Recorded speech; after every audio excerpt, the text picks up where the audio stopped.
আজকের টপিক হচ্ছে CSS colour. তো অনেক ওয়ে রয়েছে CSS কালার অ্যাড করার, সেখান থেকে আমি মোস্ট কমন এবং ইউজড কালার প্রপার্টি দেখাবো। তো আমি এখানে একটি HTML ফাইল তৈরি করেছি এবং HTML ফাইলে দুইটা ডিপ নিয়েছি এবং এই দুইটা ডিপকে আমি হাইট 200 px এবং ওয়েট 100% দিয়ে এই দুইটা ডিপ দিয়ে রেখেছি।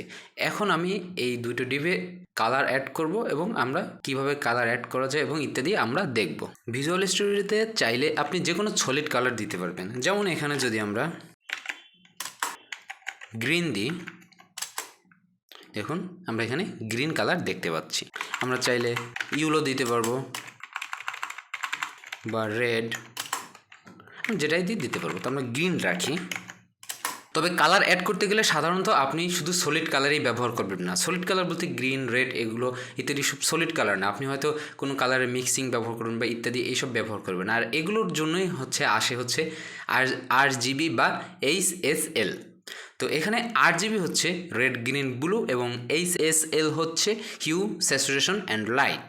তো প্রথমে আমরা RGB দেখার চেষ্টা করি। তো এইখানে যদি আমি এই যে গ্রিন আছে এখানে যদি আমরা ক্লিক করি, দেখুন আমি এই উপরে দেখতে পাচ্ছি এটি অ্যাকচুয়ালি ভিজুয়ালিস্ট ইনডাইরেক্টলি RGB নিয়েছে। তো আমরা যদি এখানে ক্লিক করি, এই যে RGB দেখতে পাচ্ছি। তো এখানে RGB আর হচ্ছে রেড, গ্রিন এবং বি হচ্ছে ব্লু এবং এর ভ্যালু থাকে 0 থেকে 255 পর্যন্ত। এখানে 0 হচ্ছে ব্ল্যাক এবং যেখানে 255 হচ্ছে হোয়াইট। এবং চাইলে আপনি এখান থেকে যে কোনো RGBর মান চেঞ্জ করতে পারবেন। এই যে, তো আমরা একটু এবারে let's play with some RGB colours আমরা একটু দেখি। তো এখানে দেখুন যে রেড, গ্রিন এবং ব্লু। আমরা যদি এখানে রেডের মান চেঞ্জ করি এখানে কালার চেঞ্জ হচ্ছে, আমরা যদি গ্রিনের মান চেঞ্জ করি কালার চেঞ্জ হচ্ছে, ব্লুর মান চেঞ্জ করি কালার চেঞ্জ হচ্ছে। কিন্তু যদি আমরা সবগুলোর মান 0 0 দিই তাহলে আমরা কী বলছিলাম, এটা হচ্ছে ব্ল্যাক হয়ে যাবে। এটা 0, এটাও 0 অ্যান্ড এটাও 0। দেখুন সম্পূর্ণ ব্ল্যাক।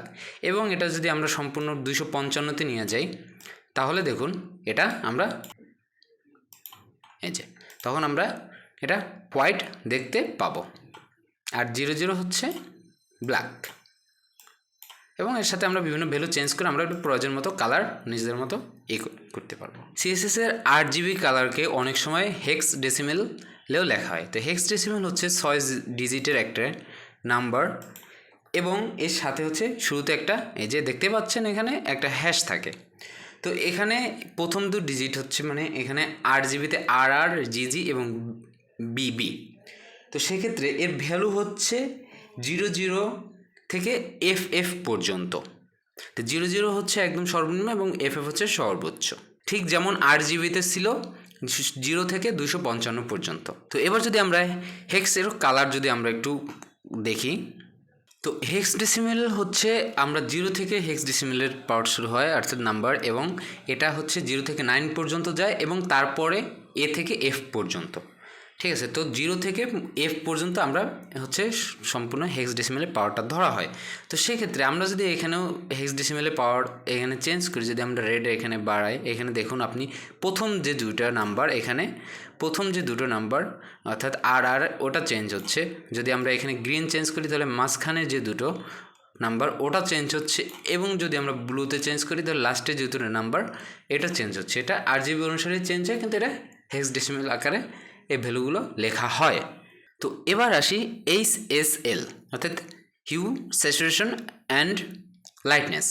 তো আমরা এই সেম কালারটাকে আমরা যদি HSL আকারে প্রকাশ করি, আমরা এখানে ক্লিক করি, দেখুন এটা হচ্ছে HSL। এখানে এই প্রথমটা হচ্ছে হিউ এবং তার পরেরটা হচ্ছে স্যাচুরেশন অ্যান্ড পরেরটা হচ্ছে লাইটনেস।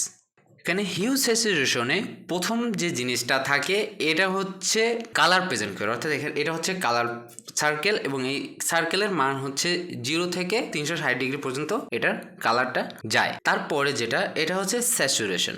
তো স্যাচুরেশন হচ্ছে এটার ভ্যালু হচ্ছে 0 থেকে 100 পর্যন্ত, অর্থাৎ এবং এটা পার্সেন্টেজে। তো এইখানে স্যাচুরেশন হচ্ছে আপনার ওই কালারে গ্রের পরিমাণ কতটা থাকবে ওটা হচ্ছে স্যাচুরেশন।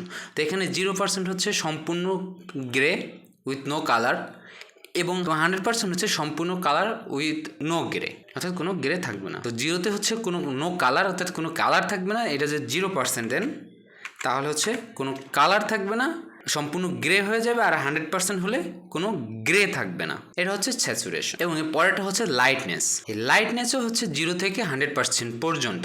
তবে এখানে 0 হচ্ছে একদম ডার্কার, যেখানে কোনো হচ্ছে লাইট থাকবে না, এবং 100% হচ্ছে সম্পূর্ণ হোয়াইট, অর্থাৎ কোনো ডার্ক থাকবে না।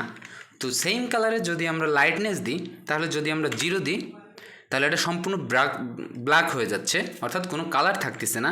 এবং যদি 100% দিই, তাহলে সম্পূর্ণ হোয়াইট হয়ে যাচ্ছে। ওকে, তাহলে লাইটনেসে আমরা সঠিক একদম প্রপার কালারটা পেতে হলে আমাদের কী দিতে হবে? আমাদের হচ্ছে 50% দিতে হবে। লাইটনেস 50% থাকলে আমরা একদম প্রপার যে কালারটা পাবো, যেটায় কোনো ডার্কনেসও নাই, কোনো লাইটনেসও ফুল লাইটনেস নাই, একদম প্রপার যে কালারটা সেটা হচ্ছে 50%-এ। আমরা এই সেম কালারটা আমরা একটু কপি করি, কপি করে এটার RGB ভ্যালুটা আনি, RGB। আচ্ছা, আমরা কালারটা চেঞ্জ করি, অ্যাকচুয়ালি এমন কোনো একটা কালার দিই। ওকে,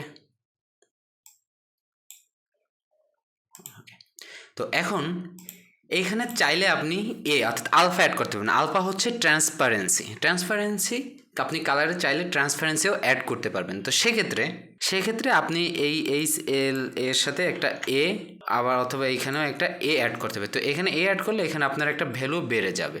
তো আমরা এটাকে এখানে ক্লিক করে আমরা এখান থেকে ট্রান্সপারেন্সি অ্যাড করি। এই যে দেখুন, এই যে এ চলে আসছে। তো এ হচ্ছে এই যে এর মান। তো এখানে আমরা ট্রান্সপারেন্সি হচ্ছে, আমরা যদি ট্রান্সপারেন্সি একদম কমায় দিই, তাহলে দেখুন, তাহলে এটা একদম ওই যে হোয়াইটের সাথে মিশে যাবে, অর্থাৎ ট্রান্সপারেন্সি একদম কম হয়ে যাচ্ছে। কালার ঠিকই যাচ্ছে, কিন্তু ট্রান্সপারেন্সি একদম ফুল করে দিই, তাহলে এই যে এটা আমাদের মেইন কালারটা দেখা যাবে। ঠিক RGB এর ক্ষেত্রেও আমরা এখানে ট্রান্সপারেন্সি নিয়ে আসি। এই যে ঠিক RGB এর ক্ষেত্রেও আমরা ট্রান্সপারেন্সি অ্যাড করতে এই যে পারবো। আমরা এখান থেকে কমালে এই যে এর একটা নতুন এ আসলো এবং এর এখানে একটা ভ্যালু আসলো। তো এখান থেকে আমরা ট্রান্সপারেন্সি বাড়ায় কমায় আমরা ব্যবহার করতে পারি। তো RGB এর মান হচ্ছে 0 থেকে একদম অন পর্যন্ত। এখানে আপনি 0 থেকে একদম 0.76 পয়েন্ট এভাবে অন পর্যন্ত হচ্ছে RGB, অর্থাৎ আমরা ট্রান্সপারেন্সিও চাইলে অ্যাড করতে পারবো। তো আশা করি এই কালার সম্পর্কে আপনারা বুঝতে পেরেছেন। ধন্যবাদ সবাইকে।